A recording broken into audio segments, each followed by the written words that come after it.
السلام عليكم ورحمة الله وبركاته. أنا بكلمكم من أجمل مكان أنا بحبه برتاح فيه. بكلمكم من المقابر اللي فيها والدتي وفيها أغلب أهلي متوفيين، واللي يمكن أكون أنا مدفون فيها في يوم من الأيام.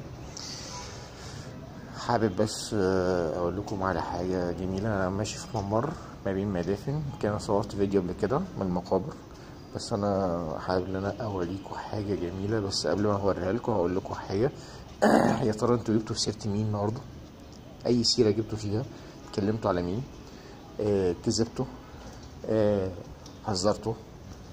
لمستوا؟ اشرتوا؟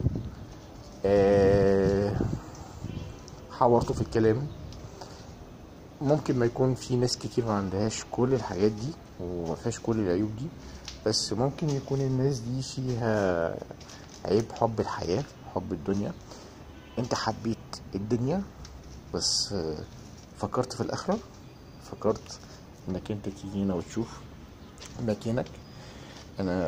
وانا بتمشى شفت حتة مقبرة رهيبة، الله اعلم بالناس اللي موجودين جواها. ناس هجروها، يعني اهل الناس اللي متوفين جوا دول ما عادوش بيجوا. بصوا المنظر. السلام عليكم ورحمة الله وبركاته. دي منظر المقبرة، دي مقبرة اهيت، ودول اتنين قدام. بصوا منظر الزبالة، بصوا منظر الكنبة اللي بتقعدوا عليها. دي ناس متوفية من سنين السنين، محدش جه ولا فتح باب عليهم ولا نظف، ويمكن ما قرلهمش الفتحة ولا بيدعمهم. احنا ليه كده؟ احنا ليه بننسى اخرتنا؟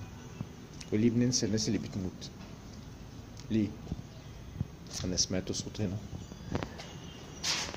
السلام عليكم ورحمة الله وبركاته. دي مقبرة برضو تانية، برضو ناس كتير ما بيجوش المقابر، مش عارف ليه ما بيزوروش اهاليهم. عايز اقول لكم لازم كلكم بجد تعملوا ليومكم ورد يومي للقرآن، عشان ده يبقى انيسك في مكان زي ده. عايز كمان اقول لك انك انت تعالى وروح وشوف مكانك اللي انت هترتاح فيه في الاخرة، وزوره ونضفه.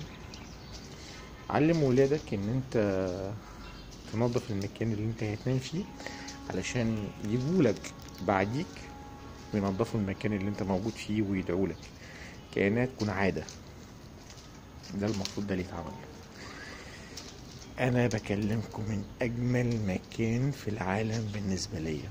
انا كلي راحة نفسية دلوقتي، واول ما هخرج من هنا هحس بان انا تعبان جدا جدا جدا جدا. ليه؟ معرفش، بس اللي حابب اللي انا اقوله لكم انا محمد حمدي نفسيا بسوء اكتر فاكتر فاكتر كل فترة عن التانية، وبقيت شبه زاهد للحياة، مش حاببها بجد. بس بكلمكم برضو من اجمل مكان في الدنيا من دار الحق. انزلوا وشوفوا مقابركم وادعوا لاهاليكم وابهاتكم وامهاتكم واخواتكم اللي توفوا. اوكي، يلا استودعكم الله ولا اله الا الله.